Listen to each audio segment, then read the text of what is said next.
Wear the laboratory gown. Second, wear the face mask.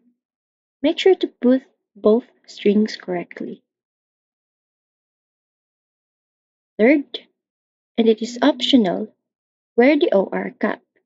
It'll keep your hair away from face and for the laboratory safety. Fourth, wear the goggles.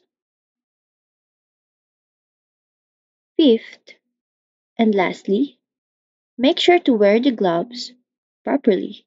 Check if the gloves have any cuts.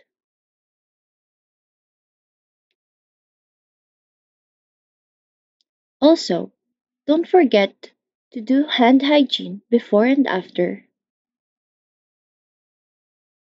That is all.